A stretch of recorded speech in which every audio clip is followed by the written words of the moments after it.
आप सब लोगों को मेरा नमस्कार और वीडियो देखने के लिए बहुत बहुत दिल से धन्यवाद। तो आज मैं गीत जो लाई हूँ वो हमारे भोलेनाथ के लिए है।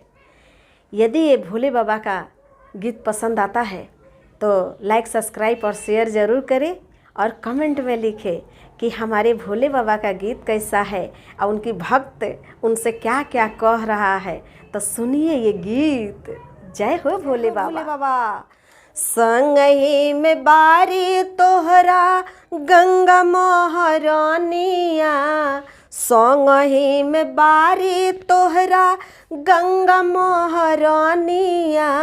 तो काहे ये भोला जी, तो काहे ये भोला जी चोरे लोटावा से पोनिया।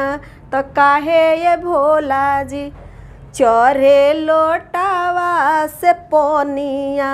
तो काहे ये भोला गलवा में बारे तोहरा सांपवा के मालावा, गलवा में बारे तोहरा सांपवा के मालावा।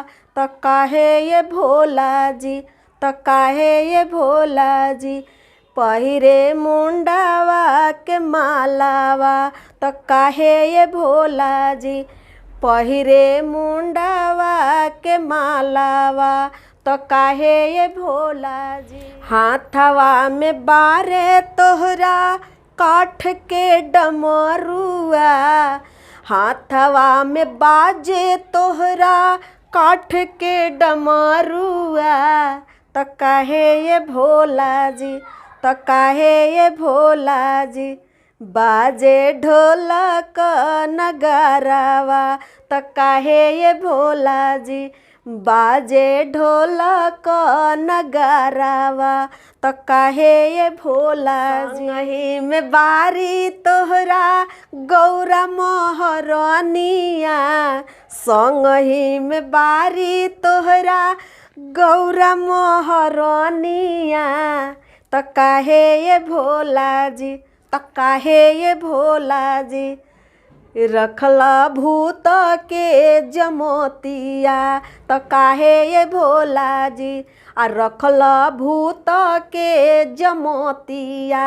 तो काहे ये भोला संगही में बारन तोहरा भोंगिया के गोलावा, संगही में बारे तोहरा भोंगिया के गोलावा। तो काहे ये भोला जी, तो काहे ये भोला चढ़ावे तोह के भोंगिया। तो काहे ये भोला जी भक्त चढ़ाए तो के भोंगिया। तो काहे ये भोला चढ़ाए तो के भोंगिया।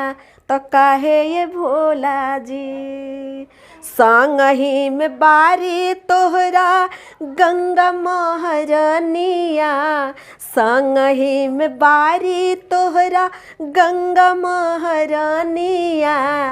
तो काहे ये भोला जी सुनी ना ये भोले बाबा। तो काहे ये भोला जी चढ़े लोटावा से पोनिया। तो काहे ये भोला जी चढ़े लोटावा से पोनिया। तो काहे ये भोला जी।